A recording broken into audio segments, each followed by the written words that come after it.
Bien, Dios les bendiga a cada uno de ustedes. Curso de Romanos, clase número 7, martes 10 de diciembre. Hoy día vamos a ver el argumento que Pablo usa contra los judíos religiosos. Vamos a ver cómo Pablo desarrolla o sigue desarrollando esta idea preciosa que venimos viendo desarrollando desde el 1.18 en adelante. Hoy, ¿cierto? Estos son los grandes temas de esta sección del 2.1 al 3.20. Está dividida en cuatro grandes temas. Ya hemos visto dos de ellos. La causa de Dios, espérame un segundo. La causa de Dios contra los moralistas, la causa de Dios contra los religiosos judíos, que fue la clase pasada, de los versos 17 al 29. Y hoy día, por supuesto, nos corresponde ver ya el capítulo número 3, el argumento del religioso judío, por supuesto, contra la religión del corazón. He dejado esta sección porque yo creo que vamos a dedicar unas dos clases, porque esta es la culminación de este juicio que Dios hace contra la humanidad completa. Y en Romanos 3, versículo del 1 al 8, Pablo lo que hace aquí anticipa y responde a una serie de argumentos que un judío religioso podría presentarle para defender su posición frente a la idea de una religión del corazón más que de la justicia. Aquí en esta sesión Pablo utiliza un estilo dialéctico que lo vamos a ver más adelante, con preguntas retóricas y respuestas contundentes para abordar objeciones relacionadas con la ventaja del judaísmo, la circuncisión y la fidelidad de Dios. ¿Cuál es el objetivo de aprendizaje, mis estimados alumnos, mis estimados estudiantes, hermanos, siervos del Señor, siervas del Señor?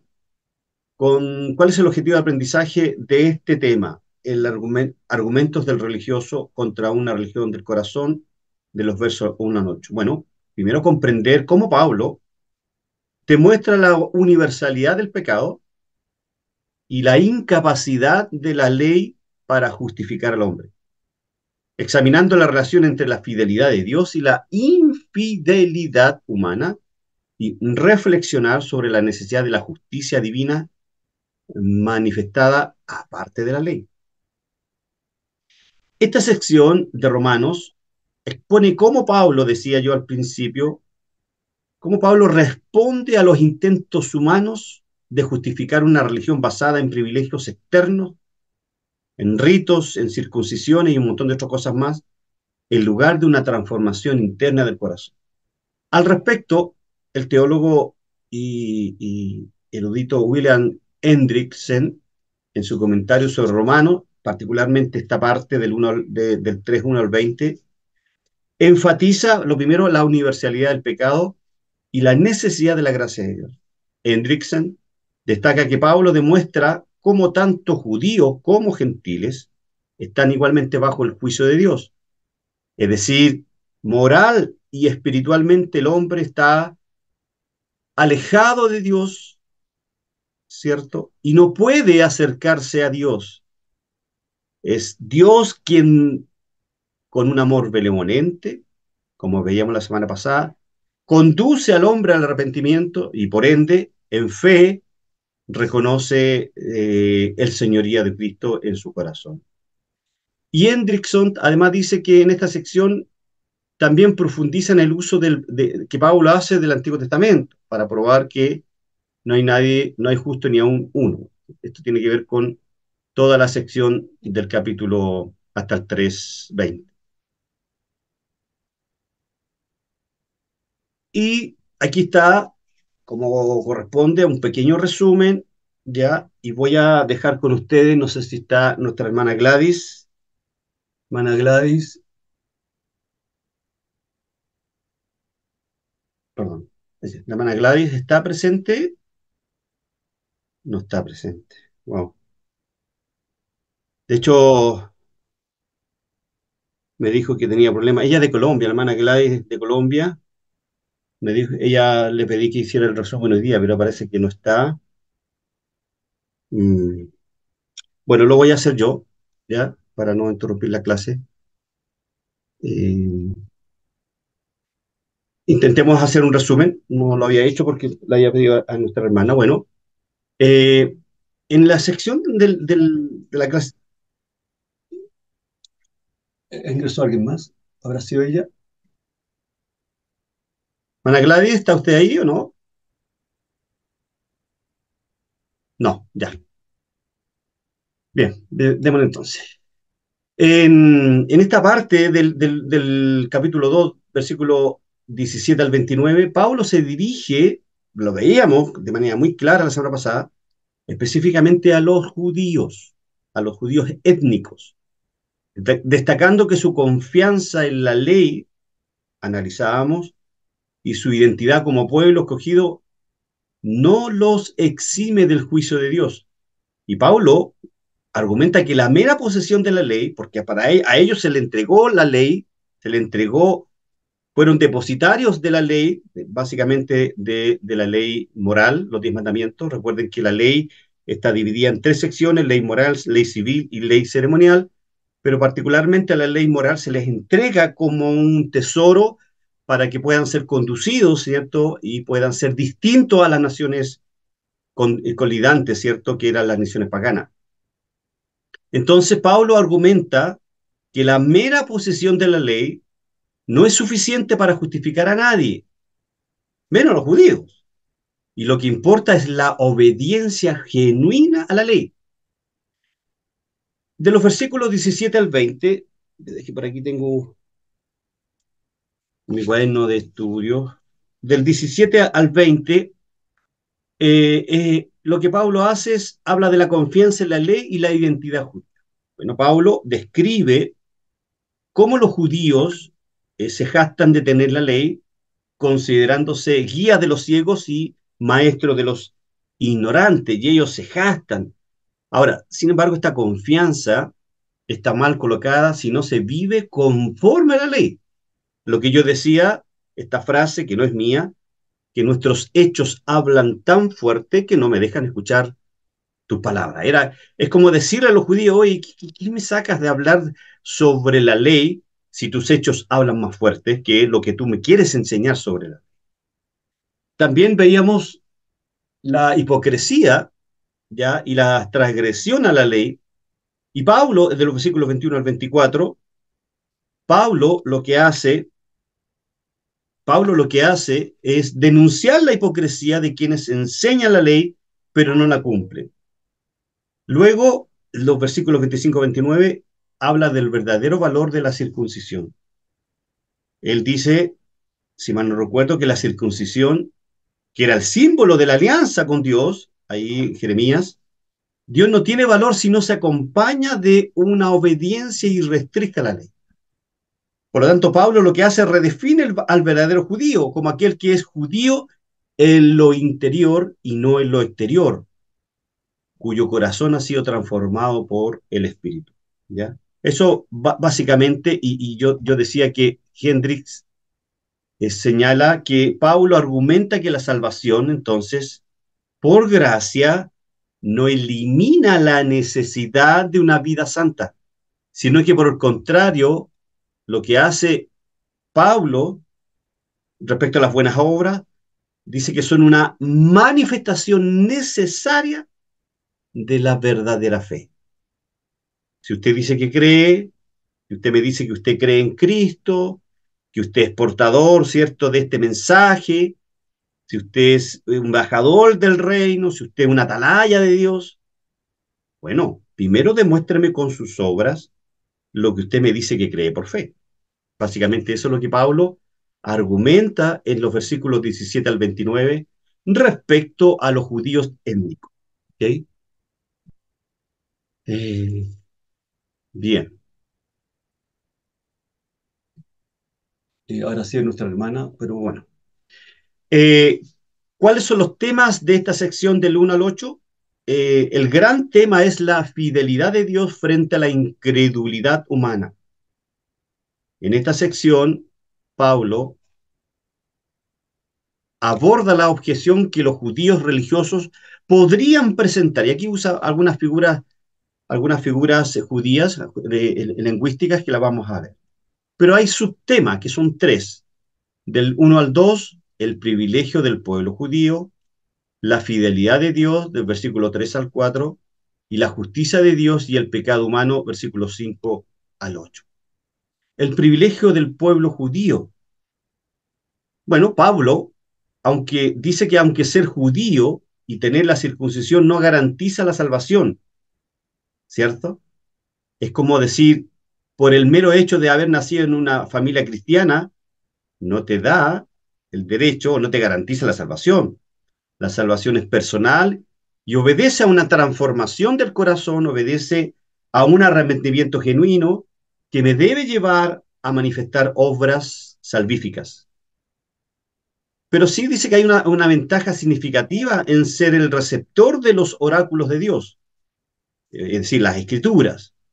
Y este privilegio resalta el propósito de Israel en el plan redentor. Dios escogió al pueblo de Israel para que fuera el depositario, para depositar en ellos la confianza de extender a las naciones, a todas las naciones del mundo, el mensaje del Evangelio, ese mensaje de Génesis 3:15.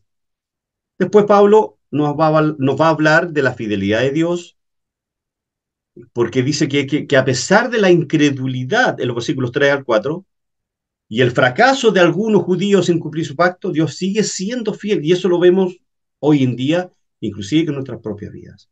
Y el tercer tema, que es la justicia de Dios y el pecado humano, bueno, los versículos 5 al 8, vamos a ver que Pablo confronta argumentos retóricos usando esta diatriba que intenta, por lo tanto, que intentan justificar el pecado, como la idea que las fallas humanas glorifican a Dios. Por lo tanto, Dios se glorifica si yo peco más, en el fondo, decían los judíos. ¿Mm?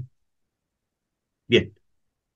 Eh, Estas son las figuras que Pablo usa y lo va a usar casi en toda la carta de Romanos. Y es bueno que entendamos un poquitito cuáles son las figuras. Primero usa las preguntas retóricas. Pablo usa estas preguntas para anticipar objeciones y construir un argumento lógico. Ejemplo, ¿qué ventaja tiene pues el judío? ¿Ya? Bueno, ¿cuál es el propósito de usar estas figuras retóricas, hermanos? En Romanos, decíamos, las preguntas retóricas sirven como herramientas pedagógicas. Tenemos un director de un colegio, nuestro hermano Nordo, que invitan a la reflexión, desafían suposiciones y dirigen al lector, en este caso nosotros que leemos Romano, hacia una verdad mayor. Y estas preguntas son esenciales para la estructura lógica del argumento que Pablo viene desarrollando en su carta. Perdón,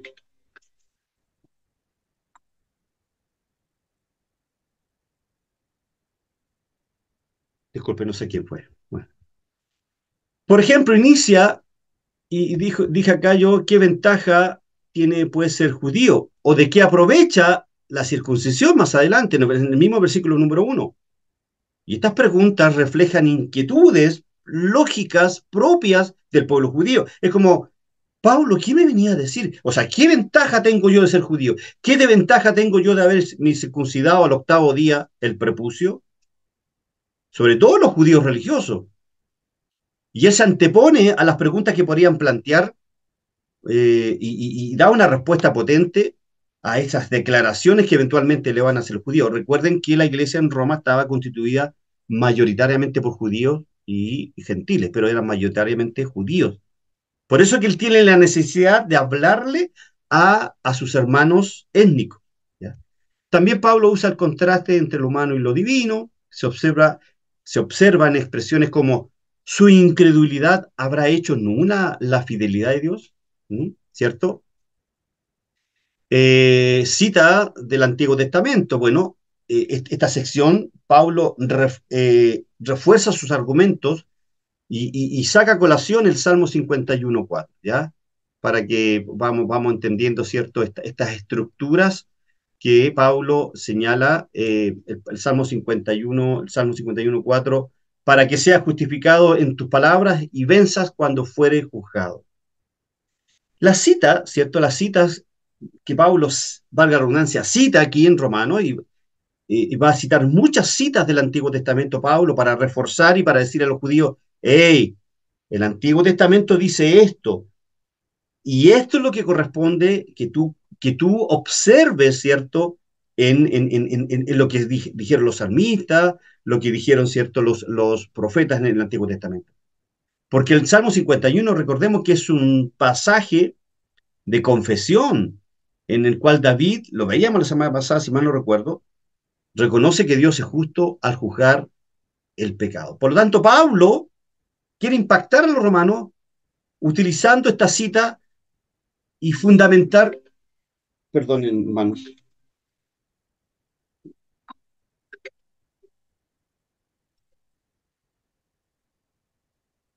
cita, ¿cierto? El Salmo 51, me perdí. Ya, dejémoslo ahí. Eh, estaba diciendo que Pablo cita este Salmo 51 para fundamental teológicamente que la fidelidad de Dios se mantiene aun cuando su justicia se manifiesta en juicio. Por un lado, siempre se va a manifestar la justicia de Dios o el juicio de Dios, pero por otro lado, la fidelidad de Dios también está presente en la vida del pueblo de Israel. Por lo tanto, este uso del Antiguo Testamento, que Pablo utiliza bastante, y lo hace a esta audiencia judía con las escrituras que, por lo tanto, que valoran profundamente dándole autoridad a su argumento. Dice, los profetas dijeron esto, yo lo tomo y se los lanzo a ustedes como judíos, hermanos étnicos, ¿ya? Eso también Pablo usa la figura de la ironía, que está implícita en el argumento falso de hacer el mal para que venga el bien. Y lo conversábamos hoy día con una hermana. Bien, por lo tanto, vamos a dar comienzo a esta sección, a esta exégesis de los versículos 1 al 8, que la dividí en dos PPT para hacerlo más comprensible. ¿Okay?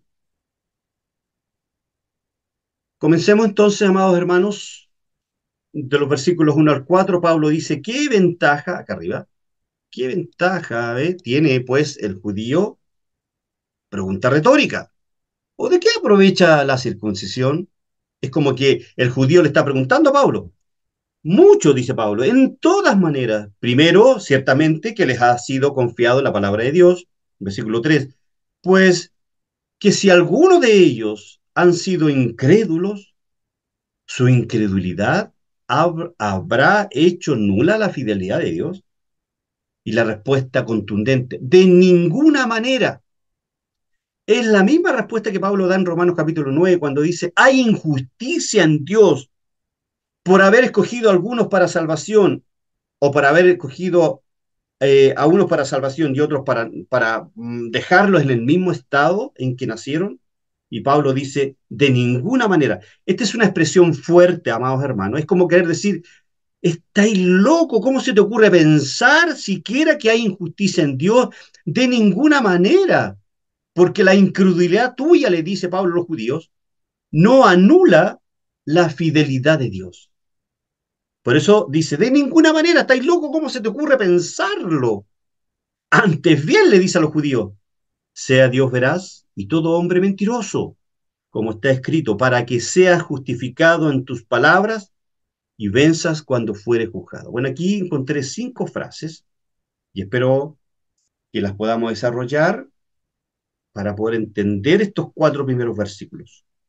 ¿Qué ventaja tiene pues el judío? ¿O de qué aprovecha la circuncisión? Que ya dijimos que estos son una diatriba, que esto es una figura literaria que Pablo usa, que usaban mucho los judíos, para abordar un tema relevante. Bueno, Pablo está abordando la cuestión de la ventaja espiritual de ser judío y la importancia de la circuncisión, un rito religioso fundamental en el judaísmo. Bueno, a esta altura pareciera que Pablo estuviese oyendo una objeción, es como que para la oreja, es como si alguien dijera, Si para llegar a hacer algo uno debe ser un judío internamente y debe haber experimentado la circuncisión del corazón, ¿hay entonces alguna ventaja o hay entonces alguna ventaja, Pablo? En el fondo, Pablo ordena esta pregunta porque se antepone a lo que probablemente los judíos le iban a preguntar a su hermano judío. Bueno, esta pregunta indica o inicia, por lo tanto, una reflexión sobre los privilegios del pueblo judío. Aunque Pablo en Romanos, de los versículos 25 al 29, que lo vimos la semana pasada, argumenta que la verdadera circuncisión es espiritual y no es la del corazón y no la física, la circuncisión del prepucio del hombre. Aquí, por lo tanto, reconoce en esta misma sección que ser judío y recibir la circuncisión acá, ¿en qué aprovecha ser circuncidado? Tiene un significado importante en el plan de Dios. ¿Por qué? Porque la circuncisión, que no es garantía de salvación, pero simboliza el pacto de Dios con Abraham ahí en Génesis capítulo 17. Y por lo tanto marca al pueblo elegido para recibir sus promesas y obviamente otorgarle esta tremenda responsabilidad de ser depositarios de la ley. Bueno, este versículo, amados hermanos, o esta sección, introduce a la discusión que estamos viendo sobre las ventajas espirituales de ser judío, del judío étnico. Especialmente, ojo, en términos de ser receptores de las palabras de Dios, y lo que Pablo hace destaca que la relación especial con Dios, expresada en la circuncisión, ahí en Génesis 17, tiene valor, pero está condicionada por la obediencia y la fe. Es decir, no le valía nada al judío decir que se había circuncidado el octavo día si no era obediente a la ley y no tenía fe en el Mesías que iba a venir. Por lo tanto, la circuncisión no salva, ni tampoco la ley los salva a los judíos étnicos y ni a nadie por lo demás. ¿Ok? La frase mucho mucho es que la respuesta de Pablo, en la respuesta de Pablo, mucho en todas maneras. Primero, ciertamente, que les ha sido confiada la palabra de Dios. Bueno, Pablo afirma que una de las principales ventajas de ser judío es haber recibido la palabra de Dios. La palabra de Dios, las escrituras, es vista como un tesoro confiado a este pueblo étnico de los judíos, dividido en 12 tribus, lo que implica una gran responsabilidad y privilegio. Eh, Entre muchos pasajes que demuestran que los judíos como pueblo recibieron privilegios por sobre todas las otras naciones, podemos ver Romanos capítulo 9, podemos ver Lucas, que una lista que tengo acá, Mateo capítulo 22, y hay un sinnúmero de textos bíblicos, donde el apóstol, ¿cierto? Donde el apóstol vuelve a este tema y lo amplía. Cuando Pablo pasa lista mentalmente a las prerrogativas, a estos privilegios que tenían los judíos, hay un punto que destaca por sobre todo lo demás, que a los judíos y no a ninguna otra nación les fue otorgada el peculiar privilegio, el alto honor de ser los custodios, los depositarios,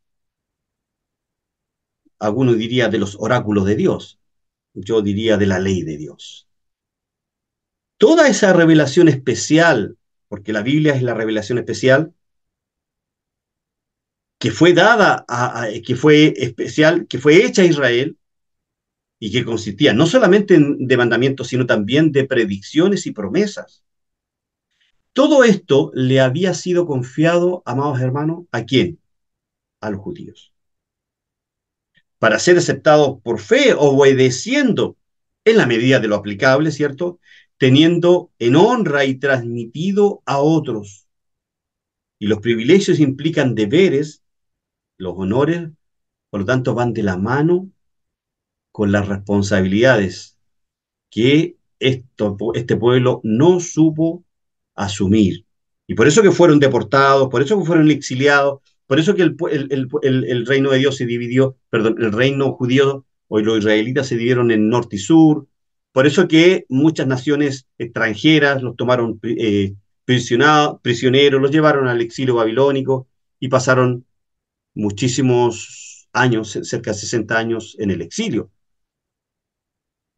Pero Pablo responde enfáticamente que ser judío tiene muchas ventajas, ya dijimos, especialmente la responsabilidad de custodiar los oráculos o la ley y transmitir las escrituras, es decir, la palabra de Dios.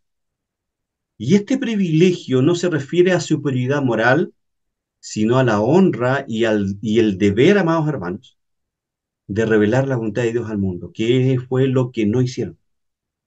Por eso que Dios tiene que levantar profetas donde enuncia juicios si no se arrepentían y un sinnúmero de otras cosas.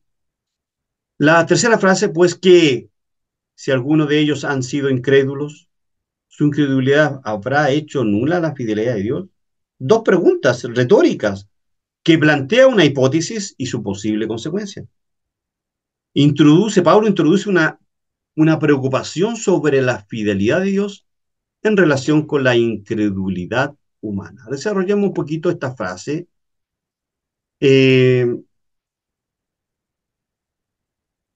¿Qué quiere decir con esto, Pablo? Quiere decir entonces que a pesar de su infidelidad, Dios de todos modos les concederá un futuro glorioso, puesto que son judíos. Probablemente no. Yo no veo en la escena escatológica, salvo que alguno de ustedes tenga una idea dispensacionalista, que yo lo voy a, lo voy a aceptar, no vamos a discutir en ese tema. Yo no veo que el pueblo de Dios tenga, perdón, los judíos étnicos, por el hecho de haber sido infieles a Dios y de haber sido depositarios de los oráculos, tengan un futuro glorioso. Lo más probable es que no, porque si nosotros observamos teológicamente, hermano, teológicamente, usted me puede empezar a tirar sus dardos. Si observamos bíblicamente y teológicamente, ¿cuántas formas de salvación hay en la Biblia? Una sola, una sola, que es a través de la gracia de Cristo, ¿cierto? Y la fe es el medio por el cual yo llego a Cristo y creo en la gracia. Esa es la única forma que está establecida en las Escrituras para ser hijo de Dios, para tener la salvación. Por lo tanto, los judíos hoy día no tienen, de un punto de vista teológico, bíblico, usted puede pensar distinto, no vamos a entrar en debate acá. Hoy día, si el Señor regresa hoy día, en su segunda venida, como dice Primera de Tesalonicenses, capítulo 4, versículo 17 en adelante, si los judíos no se convierten a Cristo, se van a quedar aquí, hermano. Por lo tanto, su verdadero significado parece ser este: dado que Dios es fiel a aquellos judíos que le son fieles, y que por ende son fieles, y que por ende son fieles a aquellos que les ha sido encomendado, ciertamente recibirán el cumplimiento de sus promesas. Pero para eso se tienen que convertir a Cristo, tienen que creer en Cristo. Y ojo, hoy día actualmente, los judíos a lo largo del mundo no creen en el Mesías, que vino ya. Y ellos no creen en el Nuevo Testamento. Ellos siguen creyendo que la Septuaginta, o lo Antiguo Testamento, la Septuaginta es la traducción del hebreo al griego, ahí en el 236 a.C. fue hecha esta versión, ¿cierto? Ahí en Alejandría, ¿ya? Esta es la Biblia que ellos creen y no creen en ninguna otra cosa más, hermano. Ellos creen básicamente en la Torá y en lo que ellos le llaman la Tanaj, ¿ya? Sí. En la división de la Biblia hebrea, ¿ok? Pero el Dios que es fiel a sus promesas, lo es también a sus amenazas. La fidelidad divina es un consuelo invalorable para los fieles. una gran advertencia para los que están en peligro de volverse infieles y un presagio de perdición para los que continúan siendo indignos de confianza. Pablo usa esta expresión en 2 Timoteo capítulo 2, versículo 11 al 13, se los leo. Palabra fiel es esta. Si somos muertos con Él, también vivimos con Él. Si sufrimos, también reinaremos con Él. Y si negaremos, Él también nos negará. Si fuéramos infieles, Él permanecerá fiel. Él no puede negarse a sí mismo. La mera sugerencia de que Dios pudiera llegar a ser infiel hace temblar al apóstol, al exclamar de ninguna manera aquí, porque él destaca la fidelidad de Dios a sus promesas. Pero ojo, la fidelidad de Dios en este caso va tomada del juicio de Dios sobre aquellos que no van a creer en Cristo. ¿Ok? La siguiente frase, de ninguna manera, antes bien sea Dios veraz y todo hombre mentiroso, como está escrito. Ya, tratemos de analizar esta frase, ¿ya? Para que seas justificado en tus palabras y venzas cuando fueres juzgado, dice el versículo 4, termina diciendo.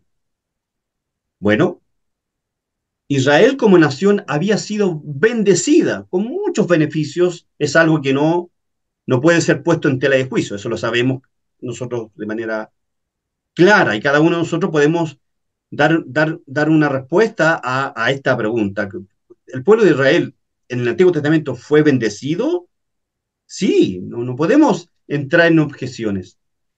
Pero ¿acaso este hecho, considerando en sí mismo, garantiza un futuro prometedor? No necesariamente. Porque si los judíos esperan la bendición especial de Dios, mejor sean fieles en lo que se les ha confiado. Extender el Evangelio, que no lo hacen, ser portadores, ¿cierto?, de la palabra, que ya no lo son, si no cumplen en ser una bendición para las naciones, que no lo son, una luz para las naciones, que no lo son. Si no lo hacen, su futuro es oscuro, su futuro es tenebroso para los judíos étnicos.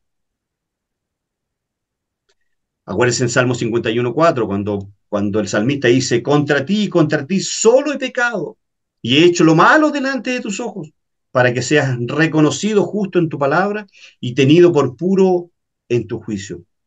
Donde David reconoce la justicia de Dios incluso cuando juzga. Y esto subraya, amados hermanos, que Dios es siempre veraz. Él actúa con un juicio de verdad, como dice los primeros versículos del capítulo 2, que lo analizábamos en la clase número 7. Como era el juicio de Dios, era según verdad, ¿se acuerdan? Bueno, la fidelidad de Dios entonces destaca en contraste con la pecaminosidad humana. Y este versículo, esta sección que estamos viendo, analizando, ya que aquí hay una diatriba y aquí hay una respuesta, ya, perdón, esta es la respuesta a la diatriba de aquí de arriba, a donde Pablo dice su incredulidad ha hecho nula la fidelidad de Dios de ninguna manera. ¿Cómo se te ocurre pensar siquiera que Dios sea infiel? Bueno, y nos vamos ya a la última frase, para que seas justificado en tus palabras y venzas cuando fuere juzgado. La cita reafirma entonces la justicia y verdad de Dios y la esperanza de ser justificados y vencedores en el juicio final, significando, perdón, la verdad de Dios nos justifica y nos da la victoria en el juicio ya, el juicio final, ¿ya? Entonces, eh, dos cositas importantes, dos reflexiones teológicas de todo esto, hermano, de todo esto que hemos visto. Primero, estos versículos refuerzan dos verdades centrales. La primera, la ventaja de ser judío radica en recibir la palabra de Dios, ¿cierto? Aunque esto conlleva privilegios, o conllevó privilegios, mejor dicho, pero también implicaba mayores responsabilidades, ¿ok? Y si esto lo aplicamos hoy día y lo traemos como una idea predicable hoy día, o contextualizamos esto, usted también ha sido depositario de la palabra de Dios, de la verdad de Dios. Y también es responsable frente a Dios de dispensar el mensaje del Evangelio. ¿Se entendió, cierto? Y la segunda reflexión, la segunda verdad de estos versículos del 1 al 4, que la fidelidad de Dios es inmutable. ¿Qué significa? Que nunca va a cambiar. De hecho, hay un atributo incomunicable de Dios que es la inmutabilidad, que Él nunca cambia, sus decretos nunca van a cambiar. Las promesas de Dios, amados hermanos, no dependen de la fidelidad humana, sino de su carácter justo y verdadero. Porque si las promesas, solamente la promesa de salvación, dependiera de mi fidelidad a Cristo, mañana yo dejaría de ser salvo.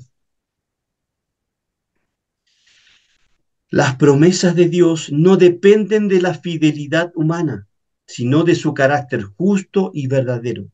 Y estos pasajes nos invitan entonces a usted y a mí a confiar, amados hermanos, siempre, siempre, siempre. Cuando duermo, cuando me despierto, cuando estoy en mi trabajo, cuando me vengo camino a casa, cuando estoy con mi esposa, cuando pongo mi cabeza en la almohada, cuando me vuelvo a dormir, siempre, siempre, siempre, estos pasajes nos invitan a confiar en la soberanía divina, incluso cuando los planes humanos, sus planes y los míos, fracasan. Y estos pasajes finalmente amplifican la enseñanza de que Dios es inmutable y justo, incluso cuando la humanidad cae en incredulidad. Dios ha puesto condiciones para llegar a Cristo. Si el pueblo judío hoy día, el helénico, cumple esa condición, va a seguir disfrutando de su relación con Dios. ¿Y cuál es la condición? Primera Juan, perdón, Juan capítulo 3, versículo del 16 en adelante. Creer en Cristo. ¿Se entendió? Espero que sí. Y esto ya nos lleva a nuestra segunda sección de este estudio, de los versículos 5 al 8. Y si nuestra injusticia hace resaltar la justicia de Dios, ¿qué diremos? Dice Pablo. ¿Será injusto Dios que da castigo? Hablo como hombre, dice Pablo. En ninguna manera. Nuevamente, esta respuesta enfática. De otro modo, ¿cómo juzgará Dios al mundo? Pero si por mi mentira la verdad de Dios apuntó para su gloria, ¿por qué aún soy juzgado como pecador? ¿Y por qué no decir, como se nos calumnia y como algunos, cuya condenación es justa, afirman que nosotros decimos, hagamos males para que vengan bienes? ¡Wow! Aquí también extraje 5 frases y espero que las podamos desarrollar. Si nuestra injusticia resalta la justicia de Dios, ¿qué diremos? Versículo número 5. Pablo está explorando la idea de que la injusticia humana puede, de alguna manera, resaltar la justicia de Dios. La pregunta sugiere que, aunque la injusticia humana puede contrastar con la justicia de Dios, esto no justifica el pecado. Esto no justifica el pecado. Este argumento, el argumento teológico que Pablo usa en esta frase, introduce la idea entonces, amados hermanos, de que el pecado humano puede indirectamente magnificar la justicia de Dios al mostrar su carácter santo en contraste con la injusticia. Sin embargo, Pablo lo valida como excusa, perdón, no lo valida como excusa, eso quise decir, no lo valida como excusa para justificar el pecado. Ojo con eso. El verbo griego paristein, ¿cierto? Que resalta aquí, este verbo que está aquí, que resalta la justicia, este es un verbo, está en modo indicativo presente activo, lo que implica una acción continua que ocurre en el momento. Por lo tanto, esto subraya la constante relación entre la injusticia humana y la manifestación de la justicia divina. Es decir, cuando el hombre es injusto, Dios es justo aplicando justicia. ¿Se entendió? Porque, como está en modo indicativo presente activo, esta acción de la justicia de Dios en contra de la injusticia del hombre es permanente, es permanente. Entonces decíamos que lo que implica una acción continua que ocurre en el momento. Y esto destaca y es relevante la constante relación entonces entre la injusticia humana, pecado, y la manifestación de la justicia divina, el juicio, tanto a creyente como no creyente. Porque, ojo, quiero aclarar esto, el creyente en Cristo recibe juicios temporales, no juicios eternos. El que recibe juicios eternos es el inconverso, el hombre que nunca va a creer en Cristo. Ese va a recibir el juicio eterno. El día de la ira lo va a vivir él en el futuro. Pero el creyente, amados hermanos, en algún momento de su existencia, aunque aquí Paulo intenta hacer una diferencia, pero como esta palabra resaltar, que está en modo indicativo, presente activo, implica que siempre en forma paralela, cuando hay injusticia del hombre, viene la justicia de Dios. Y en el creyente hay juicios temporales, lo que podríamos denominar disciplina bíblica o disciplina divina. ¿Ok? Pablo entonces confronta una lógica errónea aquí, que la maldad humana puede ser tolerada porque indirectamente glorifica a Dios. Por eso dice, en ninguna manera, dice, estáis loco, ¿cómo se te ocurre pensar eso? ¿Ok? La siguiente frase es Dios injusto al traer su ira. Pablo aborda la percepción de que Dios podría ser injusto al manifestar su ira. La pregunta implica que la ira de Dios es justa y necesaria como respuesta al pecado. Y yo diría, amén a eso. Aleluya, diría yo. Aquí en esta parte, hermanos amados, en esta pregunta que Pablo hace, ¿es Dios injusto al traer su ira? Pablo plantea una objeción retórica para refutar la idea de que Dios, al usar el pecado humano para sus propósitos, puede ser injusto al juzgar ese pecado. La ira de Dios es una expresión justa de su carácter santo. Dios es siempre justo, Dios es siempre santo, Dios es siempre justo, hermanos amados. Este verbo traer acá es re importante que lo podamos analizar. Está en modo presente activo y voz activa, lo que denota que Dios es el agente directo de su propia ira sobre la injusticia humana, actuando de manera continua, juicio eterno y juicios temporales, y justa, y su juicio es justo contra el pecado. ¿Se entendió? Este trae está en modo presente, activo y con una voz activa, que es Dios aquí, es el agente directo de su ira. Él ejerce la ira, pero una ira santa que no genera pecado en sí mismo en él, porque actúa de manera continua y justa contra el pecado. Este versículo, esta frase recalca, resalta, revela, por lo tanto, la ira de Dios no es diciendo que no es una reacción impulsiva. Dios no actúa, hoy me sorprendió el hermano, voy a usar cualquier nombre, no, en el hermano Julio, y lo voy a castigar. No, no, no, no, no, no, no. La reacción de Dios no es impulsiva, sino es una manifestación justa contra la rebeldía, contra la injusticia del hombre. Acuérdense del 1:8. El hombre detiene con injusticia la justicia de Dios. Hoy, amados hermanos, muchos cuestionan la justicia de la ira de Dios. Y este versículo, por lo tanto, amados hermanos, pongan atención, este versículo nos recuerda que su justicia es perfecta y nuestra comprensión es tan limitada, aunque limitada, que no lo podemos entender, perdón, no podemos comprender, no invalida para nada su carácter santo. Lo invito a reflexionar, hermanos, sobre la justicia de la ira de Dios y su propósito en la corrección del pecado. ¿Qué deberíamos hacer?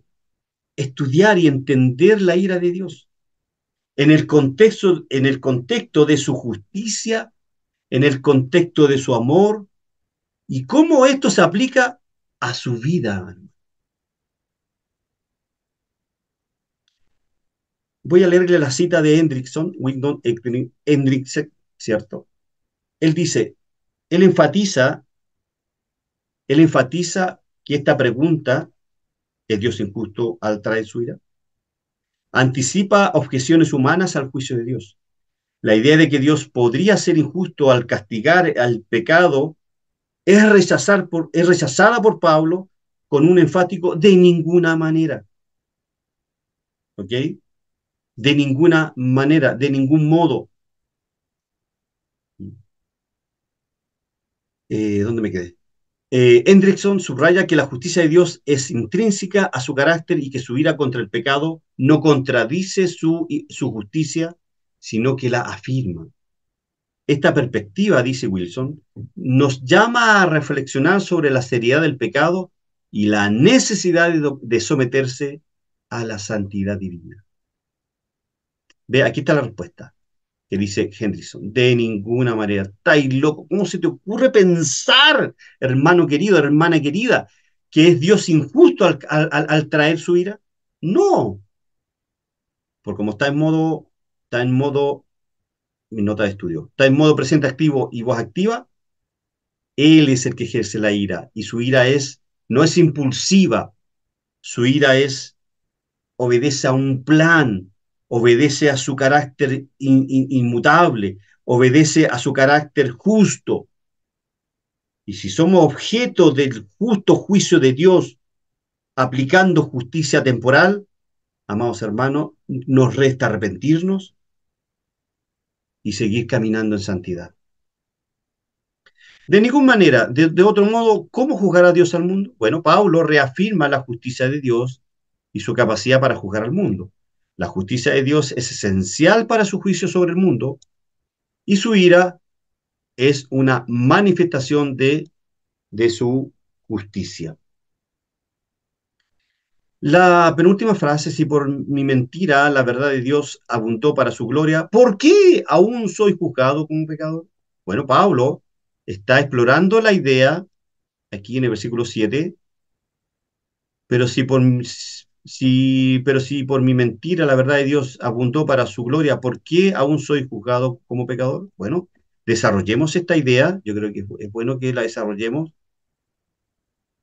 Pablo critica la idea aquí absurda, una idea que podría eventualmente pensar el judío, ¿ya? De que la mentira o el pecado puede ser moralmente aceptable si resultan en la glorificación de Dios. Esto que Pablo expresa como una posible pregunta de los judíos, porque sigue usando la retórica, una pregunta retórica, una diatriba que se llama, Esto contradice la santidad divina y la ética bíblica. El verbo abundó aquí también tiene una relevancia. Analicémoslo. Está en modo indicativo, aoristo activo, sugiriendo un acto completo. Cuando es aoristo activo es completo, enfatizando que la verdad de Dios ya ha sido plenamente revelada en su palabra y glorificada por los profetas y los apóstoles. Amados, este argumento muestra la inclinación humana, siempre, siempre, siempre, la condición humana es a justificar sus acciones, nunca a asumirlas. Este argumento muestra, por lo tanto, la inclinación suya y mía muchas veces a justificar el pecado cuando parece tener un propósito beneficioso. ¿Cuál es? Sacarnos del pecado cuando viene la justicia de Dios. En un mundo pragmático, amados hermanos y estudiantes de este instituto bíblico, este versículo nos recuerda que los fines nunca justifican los medios. La verdad y la santidad deben guiar nuestras acciones permanentes. Tus hechos hablan tan fuerte que no me dejan escuchar tus palabras. Creo que debemos reflexionar ya al finalizar ya esta exposición sobre cómo nuestras acciones, la suya, la mía, lo que hacemos a diario, hermanos amados, lo que hacemos en el ministerio, lo que hacemos en casa, lo que hacemos en la oficina, lo que hacemos donde sea que usted, Dios lo haya puesto, incluso nuestras acciones negativas pueden ser usadas por Dios para su gloria.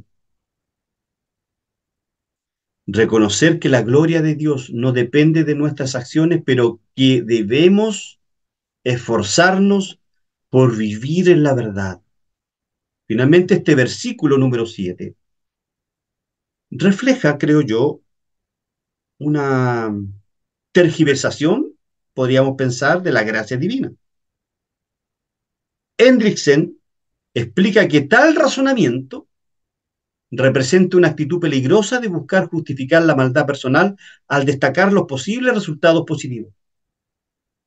Este argumento erróneo sigue vigente, especialmente cuando las personas comunes y corrientes, inclusive los creyentes, racionalizan comportamientos pecaminosos bajo la idea de que Dios puede sacar algo bueno de eso. Dios no aprueba medios inmorales para alcanzar fines justos. Voy a robarle al rico para darle al pobre. ¿Se entiende? Voy a robarle al rico un pecado y Dios me va a justificar. Voy a racionalizar ese comportamiento de robarle al rico para darle al pobre. No, no, hermanos. Dios no aprueba medios inmorales para alcanzar fines justos. Y la última frase, ¿por qué no decir hagamos males para que vengan bien? Pablo está abordando la idea errónea de que hacer el mal puede resultar en bien. La pregunta refuta la idea de que el mal puede ser justificado si resultan bien, reafirmando la necesidad de vivir en justicia. Solamente decir que Pablo refuta de manera clara ya, al finalizar el versículo número 8, esta lógica perversa, ¿cierto? Que se senta muchas veces en esta sociedad hedonista, en esta sociedad ¿cierto? Que estamos viviendo progresista. La idea de que el mal puede producir bien no solo es antibíblica, sino que también niega el carácter santo de Dios. El juicio contra quienes sostienen esta mentalidad tan perversa es juicio, es un juicio de Dios, porque recuerden que el juicio de Dios es justo, es inmutable, y como está en modo indicativo, es permanente. Pues bien, el verbo hagamos, para que no ¿por qué no decir hagamos males? Este verbo hagamos está en modo subjuntivo aoristo activo. ¿Qué significa esto? Sugiere una acción hipotética que Pablo rechaza categóricamente, en el fondo, ¿ya? Este pensamiento, ya a finalizar esta explicación exegética del versículo 5 al 8, este pensamiento todavía persiste en aquellos que racionalizan, ¿cierto, amados hermanos? Actos pecaminosos en nombre de resultados positivos. Lo expliqué recientemente. Voy a robarle al rico o voy a robarle a la persona de la esquina 10 kilos de pan y lo voy a repartir a los pobres, como Robin Hood. No, no, no, no, no. No, no, no, no, no, no. No. La Biblia rechaza categóricamente esta dicotomía o esta visión media extraña de lo que es la justicia versus la injusticia. Y este versículo, amados hermanos, este versículo número 8, nos llama, por lo tanto, a rechazar cualquier filosofía pragmática o ideológica o utilitarista que justifique el mal por un supuesto bien mayor. Voy a abortar o voy a permitir abortar porque es mi cuerpo y hay un bien mayor que es mi vida. No, hermanos amados.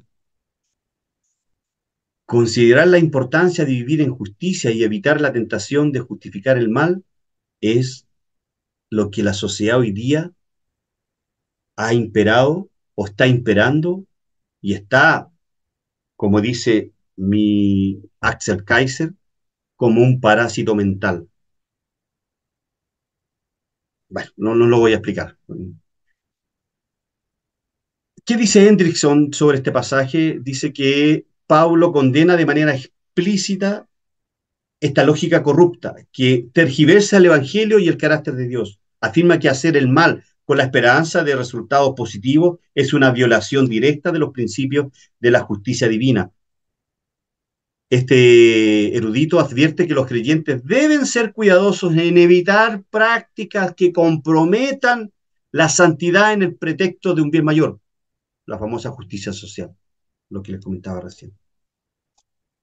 Finalmente, todas estas frases, estas 5 frases que pudimos extraer y desarrollarlas, abordan cuestiones, creo yo, esenciales sobre cómo los seres humanos justifican el pecado, amados hermanos, y distorsionan, por ende, de manera consecuente, la gracia divina. Fíjese que en la actualidad, estas enseñanzas que acabamos de ver desafían a los cristianos, a usted y a mí, nos deben desafiar a mantener una visión elevada de la justicia de Dios.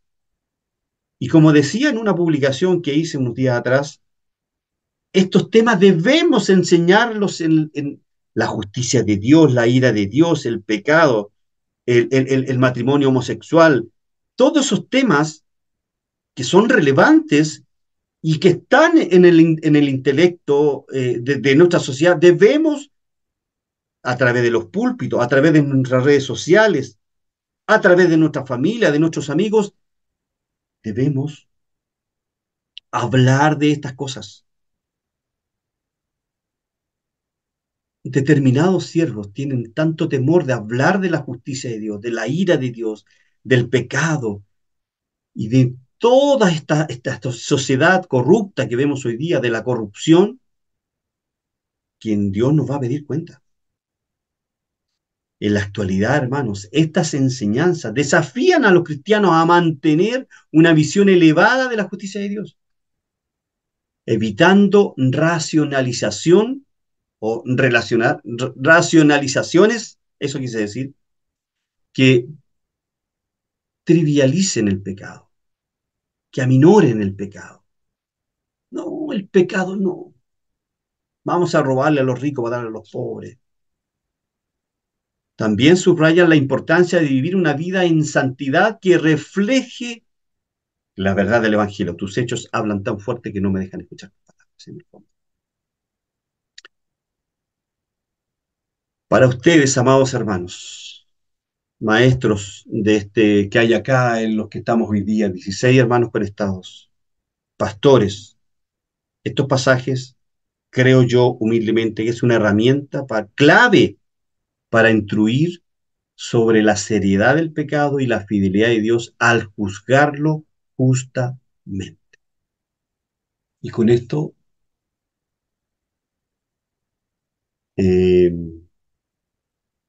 Terminamos la clase de hoy. Pero tengo dos preguntas. Y antes de ir a sus comentarios y a sus preguntas, vamos a ver solamente una pregunta. Yo tenía un cierre, en realidad tenía un cierre, pero el cierre usted lo lee, el cierre de la clase, que esto es pedagógico o no, hermano Arnoldo, esto es pedagógico, cerrar la clase. Quizás un resumen acá de lo que hablamos, pero lo lee en casita. Pero aquí está la pregunta. Pregunta de cierre. Pregunta número uno. La fidelidad de Dios frente a la incredulidad humana. Pregunta. Si algunos judíos no creyeron en las promesas de Dios, ¿qué implica esto acerca de la fidelidad divina? Letra A. Que la incredulidad humana puede anular la fidelidad de Dios. Que Dios sigue siendo fiel independiente de la incredulidad humana. Que la fidelidad de Dios depende de nuestra obediencia.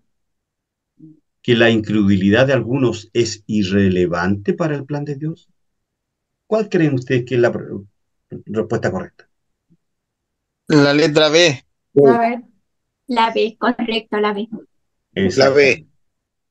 Pablo argumenta que la incredulidad humana no puede cambiar el carácter de Dios, ya lo vimos, los cuatro primeros versículos. La fidelidad de Dios es inmutable, significa que Él no cambia, porque está arraigada en su naturaleza divina, en su atributo incomunicable, no en las acciones humanas. Por lo tanto, este concepto, esta frase, esta pregunta, resalta la soberanía y constancia de Dios. La siguiente pregunta es, pregunta 2. La justicia de Dios en el juicio del pecado. ¿Por qué es necesario que Dios juzgue el pecado incluso si resalta su justicia? Letra A. Porque su carácter santo exige justicia. Porque sin juicio no puede haber gracia. Porque su juicio mantiene el orden moral del universo. ¿O todas las anteriores? La anterior, la D, Letra A. No. Ya. Todas las anteriores. la D, Todas la son D, correctas. la Bueno, D. la pregunta es, bueno, la respuesta correcta es esta, por si acaso. ¿Por La qué es D. necesario que Dios juzgue el pecado, incluso si resalta su justicia? Porque su carácter santo exige justicia, pues Sí, acuérdense. pero que no se oía. Porque sin juicio Decía, no puede haber gracia. Exacto. Dios hizo un juicio sobre su hijo, ¿no? ¿Sí o no? Amén. Porque su juicio mantiene el orden moral del universo. Claro que sí, pues. Entonces, son todas. Todas. Dios es justo y santo, ojo, lo que significa que no puede pasar por alto el pecado. Si el pecado no fuera juzgado, el carácter justo de Dios sería cuestionado y su gracia carecería de sentido, ya que no habría necesidad de redención, pues. Además, el juicio divino tanto es este justicia, esencial aquí, ese el juicio juicio no divino puede es darse, esencial que su para el juicio orden moral, mantiene pues muestra que las acciones humanas tienen consecuencias. Robas, te vas a la cárcel. Matas a alguien, te vas a la cárcel. Si tú pecas frente a Dios, Dios emitirá un juicio temporal a los creyentes y aquel inconverso que no se arrepienta de sus pecados va a experimentar el día de la ira, va a experimentar el justo juicio de Dios. ¿Ok? Este juicio no es contrario a su misericordia, hermano, sino que la complementa, mostrando la necesidad de la cruz. Ahí hay misericordia, misericordia. como lugar donde la justicia y el amor de Dios se encuentran ahí en la cruz. ¡Wow! ¡Qué precioso! Bien, Amén. bien. Ahora, si quieren, me bombardean con preguntas y algún comentario especial. Lisama, yo tengo dos. Dele nomás, hermana Lisa. Si no la sé, la busco por ahí y la próxima semana le doy respuesta. Sí, la primera, si retórica y diatriba, usted lo presenta como que es lo mismo. Eh, por ejemplo, la retórica siempre he creído que era el argumento para convencer, el arte del bien decir. Pero la diatriba es todo lo contrario. Son argumentos para ofender, para ridiculizar. Por ejemplo, los políticos utilizan mucho la diatriba para ridiculizar u ofender a sus oponentes. Pero usted presenta la diatriba de otra forma, como si fuera la retórica, ¿no? Ujú. Sí, en la literatura, bueno, aquí estoy leyendo, en la literatura y la retórica, una diatriba puede adoptar la forma de un monólogo o una exposición en la que el autor o el orador se dirige a un interlocutor ficticio o real para refutar sus ideas o corregir su conducta, ¿ves? ¿Mm? Sigo leyendo. Okay. Un ejemplo clásico de este estilo se encuentra en las epístolas de Pablo, especialmente en la carta a los romanos, donde Pablo usa esta técnica para anticipar y responder a posibles objeciones de sus lectores. Lo que estamos viendo, en los Romanos del 1 al 8. Tono fuerte y crítico, uso de preguntas retóricas, interlocutor ficticio, lenguaje directo y apasionado. Son las 4 características de la diatriba. ¿Le contesto su pregunta? Sí, sí. Ya. La segunda, hermano Lizama. Dele, por favor. Sobre el versículo 8, el mal puede resultar en bien. Pues eso, por ejemplo, lo podemos ver en la vida de José. Todo el mal que recibió, todo el mal que sufrió, y al final todo eso lo llevó para un bien. Claro, lo que pasa es que nosotros debemos pensar y tener claro muy bien, gracias por su pregunta, más que una pregunta, es un comentario, me imagino. Ahí Sí, Génesis, sí, en Génesis 50, versículo 20, ahí está cuando los hermanos los hermanos de José van a José y José les dice, ustedes pensaron en hacerme mal, pecado, responsabilidad humana, pero, el pero de Dios, pero Dios lo transformó para bien, para mucho pueblo, dice. ¿Se entendió? ¿Sí? Sí, por supuesto que sí. Claro. Sí. Bien. ¿Alguna pregunta, algún comentario que quieran hacer? Tenemos por lo menos unos 10 minutitos más. Si no, oramos. Lizama, Hermana Marta, ¿cómo está usted? ¿cómo ¿Usted está? está de cumpleaños hoy día o no? Pues quiero excusar a mi hermana porque llegó cansada Ah, del ya, ok. viaje. Me lo escribió, No, no hay problema. pero Sí, seguramente, lo que pasa es que no estoy mirando el WhatsApp. A ver. ella lo escribió. Tengo una pregunta, mi hermano Lizama. Ya, por favor, Espérate, adelante. Adelante nomás desde. me adelanto. A ver, yo siempre escuché o siempre se nos enseñó en las predicaciones de que el pueblo de Israel era salvo por ser escogido Es la y ellos pregunta. estaban asegurados. Siempre aprendimos eso. ¿Bajo Ya. qué conceptos nos predicaron y nos enseñaron eso? Pastor Salgado. Porque Ya, termine la pregunta, ¿no? no, era eso. Porque yo sé que la forma de salvación es una sola. Usted lo decía también. Bueno, cuando lleguemos a Romanos 9 le voy a contestar, ¿ya? Ah, no, si le voy a Chuta. contestar someramente. Pero, a ver, Pastor Salgado, lo que pasa es que el mundo pentecostal, en su gran mayoría, yo diría casi en un 100%, tiene una mirada escatológica de Israel dispensacionalista, ¿ya? Donde la iglesia está separada de Israel, ¿ya? Aquí está la iglesia y aquí está Israel. Y que Israel es el depositario de las promesas hechas a Abraham. ¿Me sigo? ¿Me sigue? Sí. Eso es lo que dice el mundo dispensacionalista. No lo voy a explicar más porque es adelantar la clase. Pero si entramos en la lógica teológica o en la lógica bíblica, usted muy bien dijo, alguien por ahí lo dijo, ¿cuántas formas de salvarnos hay? Una sola. Cristo. Es creer en Cristo. Solamente. Y actualmente, amado pastor Salgado, los judíos hoy día no creen en el Mesías. Como no creen en el Mesías, si Cristo vino hoy día, la pregunta, ¿se salvan? No. No, no. Po. No.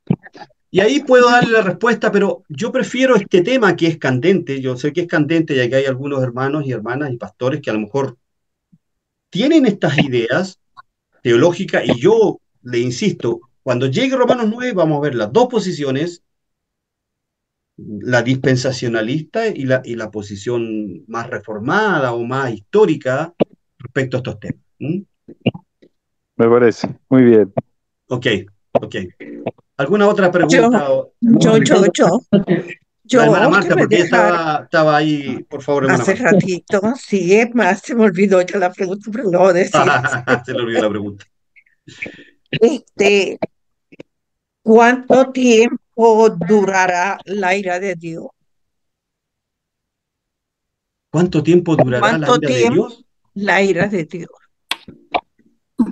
Bueno, Temporal, según las que escrituras, de manera eterna, porque, Eterno. porque Dios es inmutable, no puede cambiar. Por lo tanto, si Dios va a aplicar ira, la va a aplicar de manera permanente, porque van a haber personas que van a llegar al juicio. Ahí también, hermana Marta, entramos también en otras posiciones teológicas, escatológicas, pero básicamente la pregunta es, ¿cuánto dura la ira de Dios? Bueno, desde el punto de vista bíblico es eterna. como consecuencia. Pero no Claro. va a ser inconsecuente, dijo él, lo consecuente. ¿Cómo? Las consecuencias de la ira de Dios son eternas, Sí, pero pues. el castigo de Dios cuando Él venga, y aparte los cabritos de las ovejas, es una cosa que va a durar eso, ¿ya? Así como el relámpago que va del oriente al O poniente, sea que, va a ser la ira de Dios, pero las consecuencias de la ira de Dios van a ser eternas, unos para salvación y otros para condenación. Así es. gracias, Así es. gracias. Gracias, mi querido director. No, que es un siervo más, no. Gracias. Bien, ¿alguna otra pregunta? Ah, hermano Mario ahí quería hacer una pregunta. Hermano Mario. buenas noches, hermano Alejandro. Me quedó una duda porque los judíos fueron infieles a Dios, no cumplieron su responsabilidad de expandir el evangelio a las naciones. Y usted dijo Sí. ahorita que los judíos no creen en el Mesías, pero eso es porque es que los judíos son igual que cualquiera de nosotros. Media vez Dios no les revela el evangelio, no son escogidos para salvación, ¿no? Así sería, ¿no? Porque no es para todos. Eh, no me cabe la menor duda que hoy día, a ver, la pregunta es, la respuesta la hago una pregunta. ¿Cómo fueron salvos en el Antiguo Testamento algunos judíos y algunos gentiles? Creyendo en el Mesías que iba a venir, ¿cierto? Sí, así es. Amén. Ya. Sí, Desde Cristo hasta hoy día, ¿han habido judíos que se han convertido a Cristo? Sí. sí. Ahí está. Ahí está la. Ahí está. Ahora, Ahora, hermano, Recuerde que la cuando salvación en ese paquete entran judíos y gentiles. es De hecho, cierto. en la iglesia de Roma habían judíos y gentiles. Hermano Arnoldo, por favor.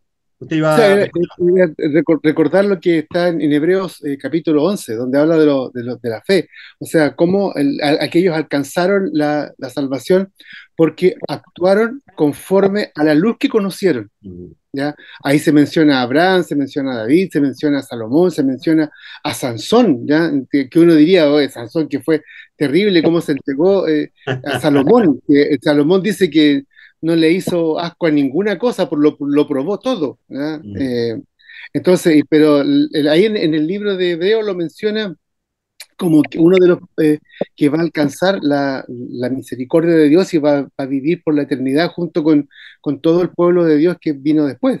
Pero ellos Exacto. porque actuaron conforme y fueron consecuentes con lo que aprendieron. O sea, ellos reconocieron que Dios, que Jesús era, aunque no lo conocieron, no lo vieron, pero creyeron en la sangre de ese corderito que era sacrificado en la mañana y en la tarde en el servicio del santuario, en el sacrificio matutino y vespertino, que era precisamente, era eso, ¿ya? Era ese ejemplo del corderito que iba a morir, como está ahí en Isaías 53, y que después Cristo o Juan el Bautista dice, he aquí el Cordero de Dios que quita el pecado del mundo. Así Entonces, es. todo ese plan que ellos lo tuvieron desde Génesis 3:15 en adelante, como se fue transmitiendo de generación en generación, y aquellos que logran entender, vivir conforme a ese mensaje, siendo judíos, alcanzan la salvación. Así es. Amén. O sea, hermano, que como ahí no hay excusa, lo que tenían ellos de escritura, digamos, si tenían los 5 libros, de ahí para atrás eso era suficiente, lo que estaba escrito para que ellos tuvieran la salvación. Nosotros tenemos más condenación, o sea, tenemos más porque tenemos ya el canon completo de revelación, ya no tenemos excusa de nada, tenemos todo el conocimiento para llegar a salvarnos. Y hermano, cuando usted habló de que Dios no apoya a los medios inmorales, la verdad que aprendí algo porque cuando dice que parece que hacen bien, pero es algo malo. Un ejemplo aquí en nuestro medio, los narcos, hermanos, hasta son pastores, hacen los templos, ayudan al pueblo cristiano que todo el tiempo anda sin dinero ahí pidiendo. Y lo que usted decía, ¿verdad? Se ve que es bueno. Aquí lo que dicen es de que Dios pone esos medios, que Dios usa a ellos para apoyar a expandir el evangelio, pero por lo que usted estaba explicando, eso es malo. Porque un ejemplo, mi esposa fue testigo de Jehová y una esposa de un narcotraficante ofreció unas ventanas y ellos le dijeron que no, porque él no se congregaba en esa iglesia y no podían recibir la ofrenda. Pero en una iglesia evangélica, hermano, capiadito hacen todo. Le dicen, oh, está bien que Dios lo pone, pero usted explicó que eso es malo. Amén. Gracias, hermano Mario. Muchas gracias por su explicación y su pregunta que nos edifica a todos. Bien, ¿alguna otra pregunta? ¿Algún otro comentario? Si no, Hermano Lizama, quiero por hacer un favor. comentario. Sí, por favor, adelante. Siguiendo la línea de pensamiento del pastor Arnaldo, ¿fue? Pastor Arnaldo. La preocupación de él que educan a las personas con mentiras, ¿no? Eso es un mal de toda sociedad. Educamos con mentiras.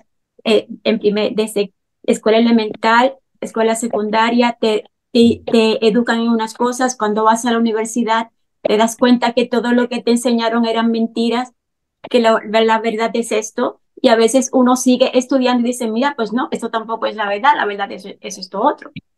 Nosotros mismos ahora en esta época de la Navidad, ¿cómo educamos a nuestros niños? Con mentiras. ¿De qué es la Navidad? Le presentamos las cosas a través de personajes sacados de cuentos de hadas. Educamos con mentiras.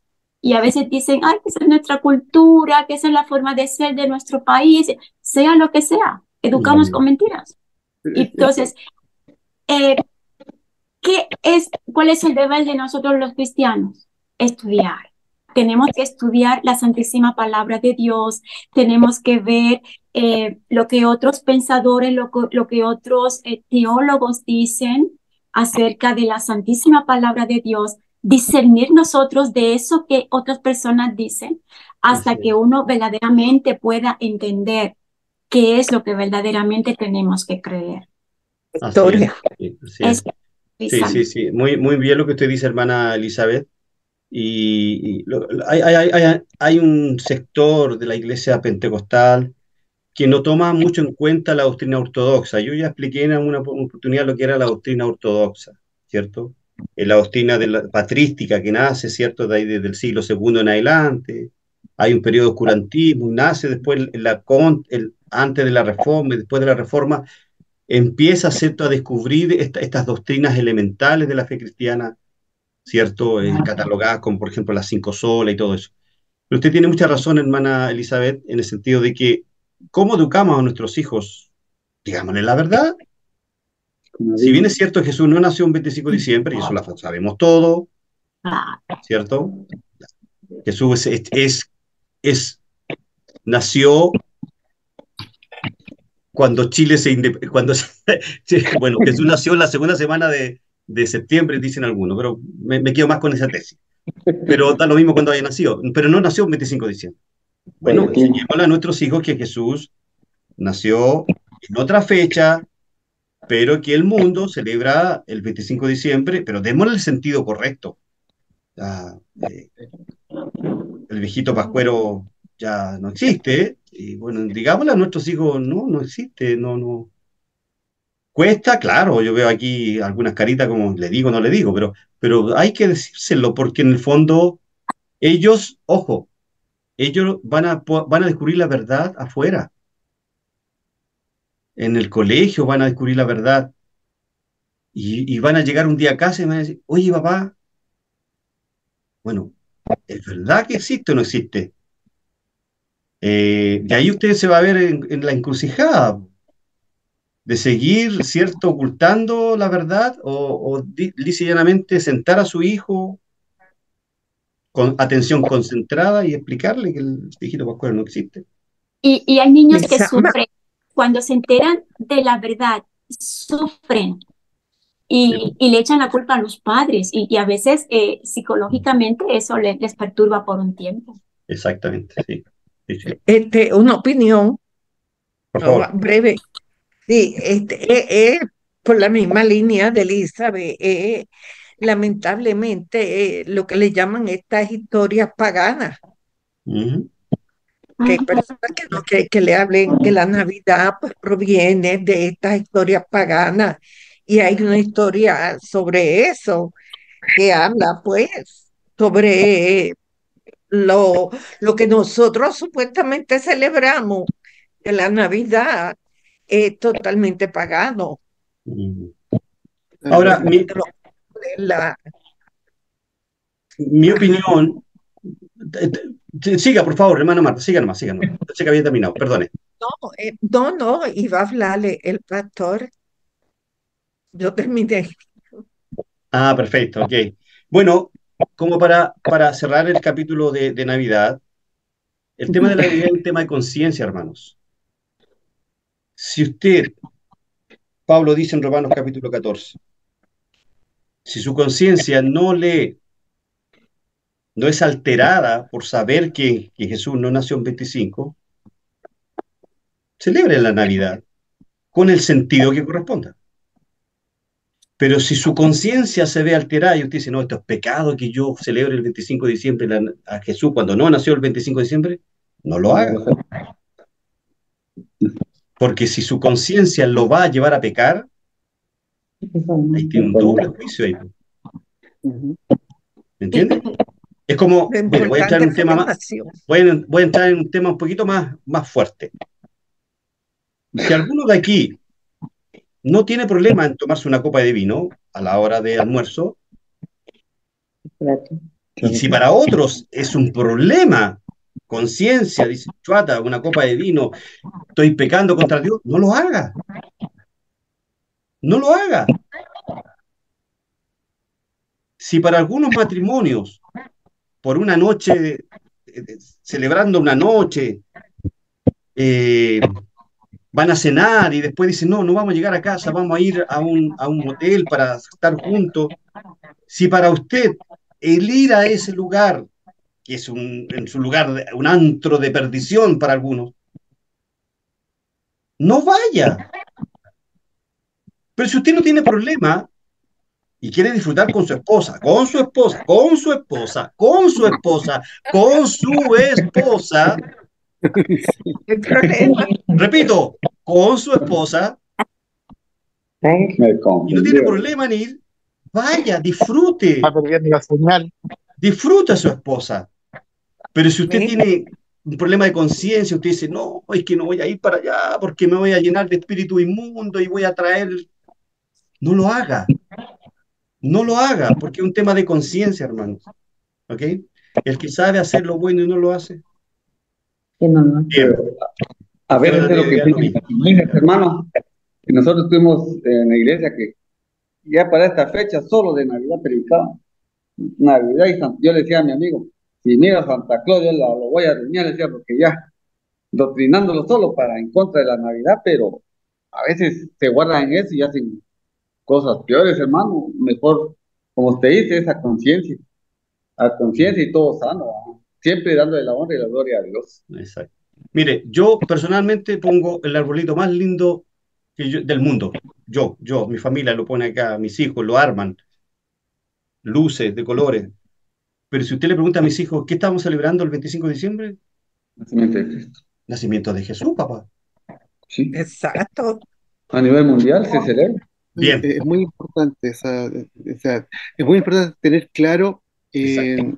el 25 de diciembre celebrar Navidad porque Jesús vino acá, ¿ya? Hermano, y si uno se va a los primeros capítulos de Mateo y de Lucas, el cielo celebró. Y celebró acuérdense que vino el coro de ángeles, el coro más Exactamente, excelso, más sí, grande sí, a la tierra a cantar y estuvieron 2 años, hermano. Cuando uno lee el libro de Lucas, sí. estuvieron por el espacio de 2 años en la ciudad de Belén, cantando pues, gloria a Dios en las alturas y en la tierra paz al hombre. Bueno, porque imagínense el Exacto, hecho que amén. significaba. Bien, sí. Entonces, recordemos eso, y tal como dice nuestro hermano Lizama, el tema del árbol, ¿ya? El árbol representa bíblicamente a Cristo, ¿ya? Porque acuérdense, cuando Jesús está muriendo, cae en la cruz, entonces él dice, si al árbol eterno le hacen esto, imagínense lo que le harán a los otros, asumiéndose a sí mismo.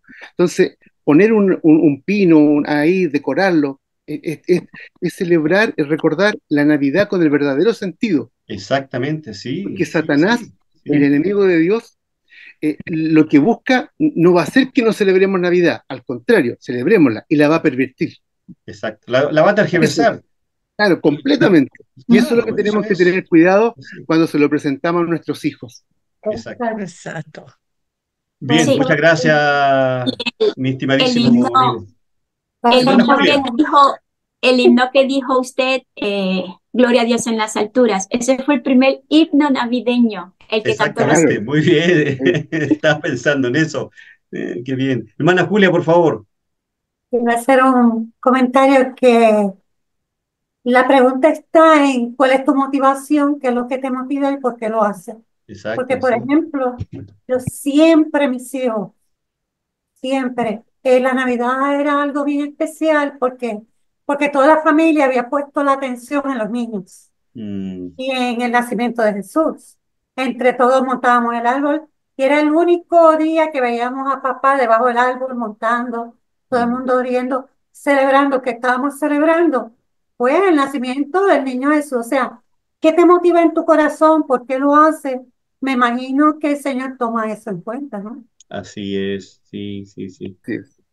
Bien, pues, Dios les bendiga mucho. Fue una muy rica clase.